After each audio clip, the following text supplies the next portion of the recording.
বর্ধমান থেকে ফেরার পথে মুখ্যমন্ত্রীর কনভয় অন্য গাড়ি, ঠিক সময় ব্রেক না কষলে মরেই যেতাম। দুর্ঘটনার ভয়াবহ অভিজ্ঞতা জানালেন মমতা।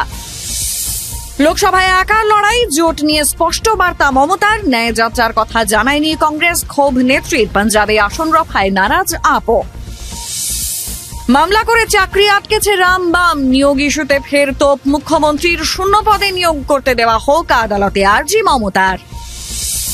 আক্রান্ত হওয়ার ১৯ দিন পর সন্দেশখালীতে ইডি, অধরাই শেখ শাহজাহান। তালা ভেঙে বাড়িতে তল্লাশি, তলবের নোটিশ টাঙালো কেন্দ্রীয় সংস্থা। ভারত জোড়ো ন্যায় যাত্রায় রাহুল গান্ধীর নিরাপত্তা নিয়ে প্রশ্ন। অসমের ঘটনায় পদক্ষেপ কংগ্রেসের, খোদ অমিত শাহকে চিঠি পাঠালেন খাড়গে। পাক বংশোদ্ভূত ইংরেজ স্পিনারের ভিসা পেতে সমস্যা, নয়াদিল্লিকে চাপ ব্রিটেনের। ভারত ইংল্যান্ড টেস্ট শুরুর ২৪ ঘন্টা আগে মিটল সমস্যা।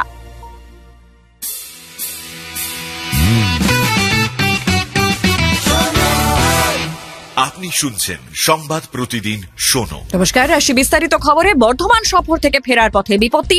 মমতা বন্দ্যোপাধ্যায়ের কনভয়ে আচমকা ঢুকে পড়ল অন্য গাড়ি।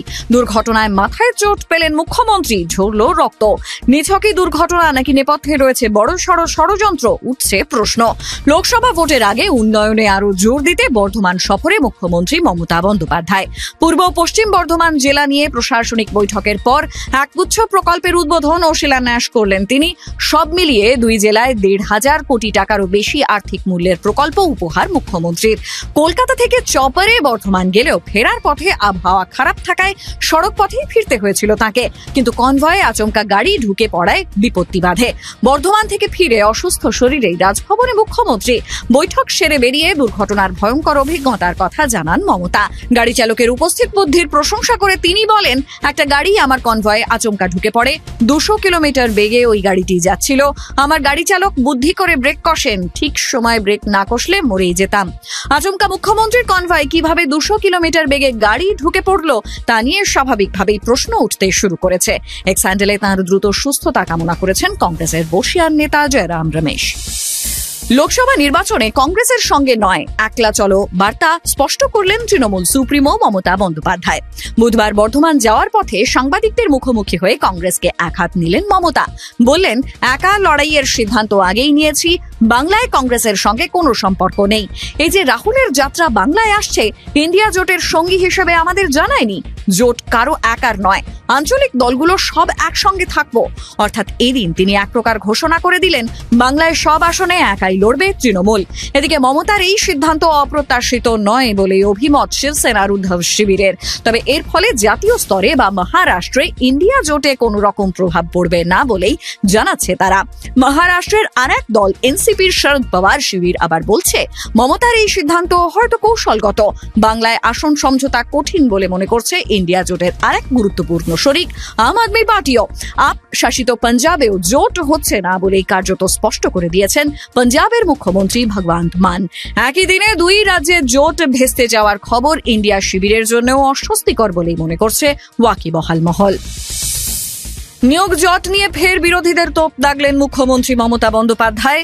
বুধবার বর্ধমানে দুই জেলার একগুচ্ছ প্রকল্পের উদ্বোধন অনুষ্ঠানে তাঁর বক্তব্য, মামলা করে চাকরি আটকে রেখেছে সিপিএম ও বিজেপি।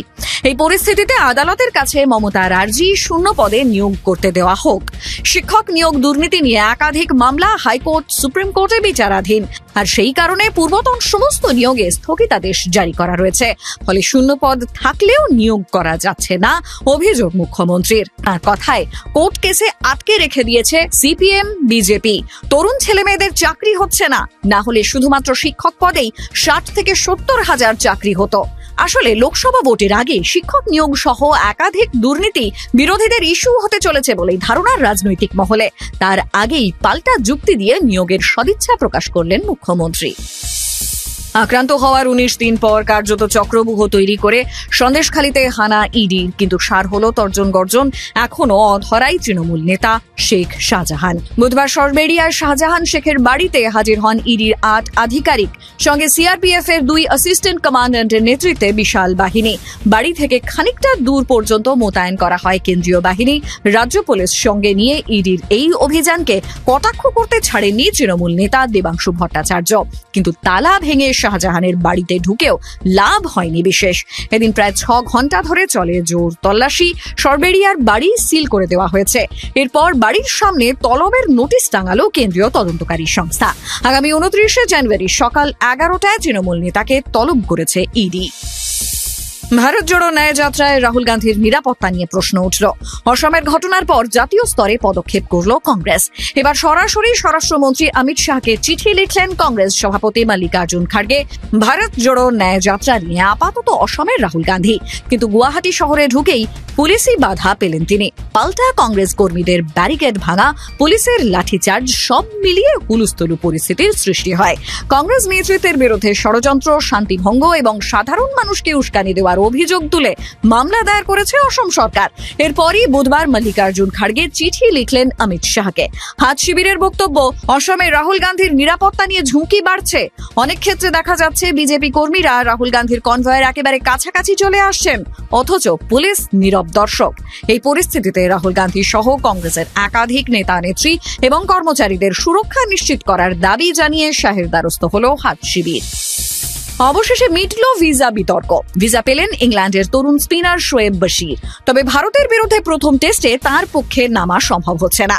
দ্বিতীয় টেস্ট থেকে হয়তো দেখা যেতে পারে বশিরকে। পাকিস্তানি বংশোদ্ভূত এই ক্রিকেটারের ভিসা নিয়ে সমস্যা দেখা গিয়েছিল। ভারতে ঢোকার ভিসা না পাওয়ায় আমিরশাহিতে আটকে ছিলেন তিনি। পরে দেশে ফিরে যান। কিন্তু বশিরকে ভারতের ভিসা না দেওয়ার ফলে ব্রিটিশ সংবাদ মাধ্যম কড়া ভাষায় ভারতের সমালোচনা করে। ব্রিটিশ সংবাদ মাধ্যমে সুনাক সরকারের মুখপাত্র যে বক্তব্য পেশ করেছিলেন তাতে অনেকেই মনে করেন যে মোদী সরকারের ওপরে ভিসা ইস্যুতে চাপ বাড়ানো হচ্ছে। তারপরেই আপৎকালীন ভিত্তিতে ভিসা পেয়ে গেলেন বশির।